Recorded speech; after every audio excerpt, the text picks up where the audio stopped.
welcome to IDDTalks here at ADA University. My name is Anastasia Lorina, and now I welcome you at the first Azerbaijan-UK policy dialogue organized by ADA University. I'm joined now by the former UK ambassador, Mr. James Sharp. Warm welcome. Thank you so much, and it's great to be here at, as you say, this first policy dialogue between our two countries.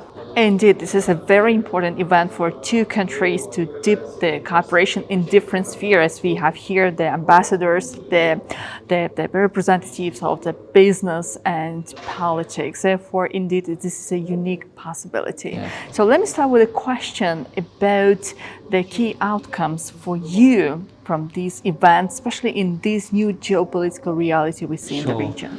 I mean, first thing I would say is that certainly when I was here, I used to talk about the three pillars of the relationship. You have the government-to-government commerce built upon energy and BP in particular, and then education pillar as well. And so those three pillars are still reflected in the conference agenda, so that we have sessions which focus on those subjects. But what's great about this dialogue is, number one, it sort of brings it all together in an overarching way.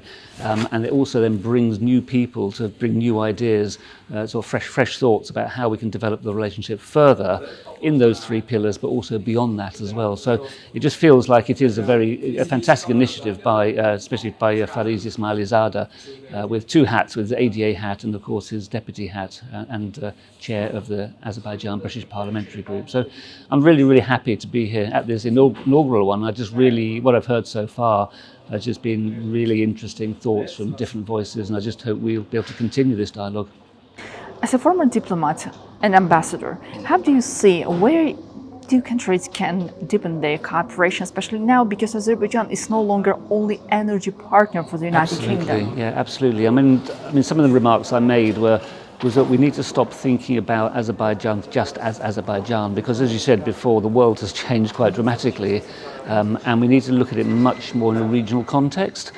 We look at middle corridor, critical minerals, digital connectivity, green energy. All of these things involve more than one country.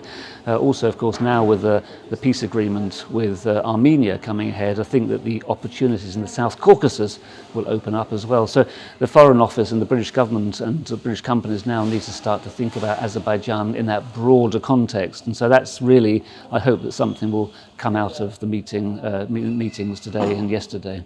How do you think the United Kingdom can also contribute to the development of transport links in the region? Because Middle Corridor geographically is far away from the United Kingdom, but still it may have its own contribution.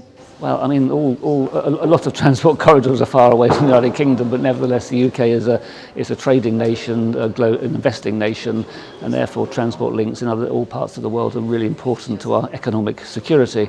And this is no exception, quite frankly. We have sort of big British investments in this country, so getting that oil and gas to market over the last 25 years has been crucially important to the UK.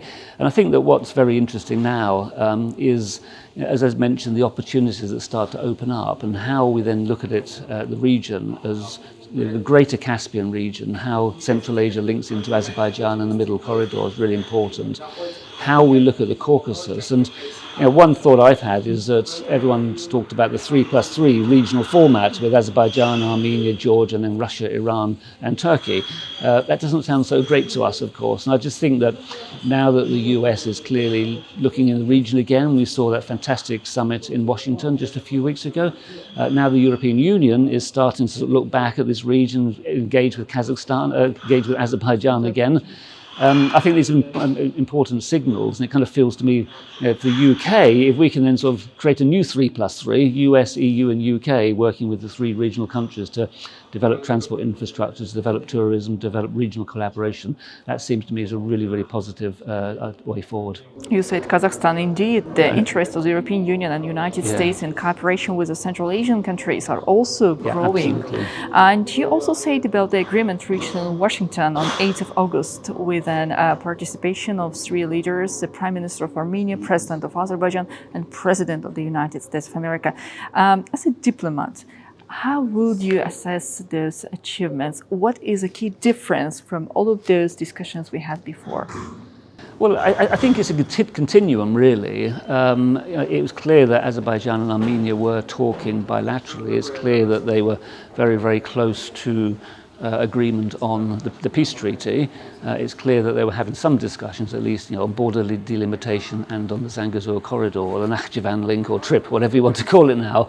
I think that what was valuable was the impetus that the American administration saying, look, let's have a summit with the American president, and that then gave impetus to both sides to then get together. There was that meeting in Abu Dhabi, if you remember, where the two leaders met for the first time face-to-face for a prolonged period of time, and that was clearly part of the build-up to the Washington summit. And so I think that this just provided the impetus. I think that there was progress already, but this then provided that final bit of impetus to get where we are today, which is a really good position. Clearly, a lot of details still need to be worked out on the Nakhchivan link. Clearly, there are issues over the constitution of Armenia, which the Azerbaijani government has said needs to be changed. But I think we're in a really good place. I've always been very optimistic that we would finally see a proper peace agreement in this region. Just that was the logic of it. Just had to happen, really.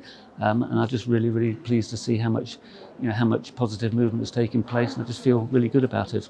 We do expect the United States of America to be more actively involved in the processes of the South Caucasus, especially in the process of the opening of Zangezur corridor. Should we expect the same from the United Kingdom? Well, it would be nice to think so. However, the Americans clearly do have a vested interest now, having stolen the name of the corridor, of course, and calling it the TRIP, the Trump route for international peace and prosperity.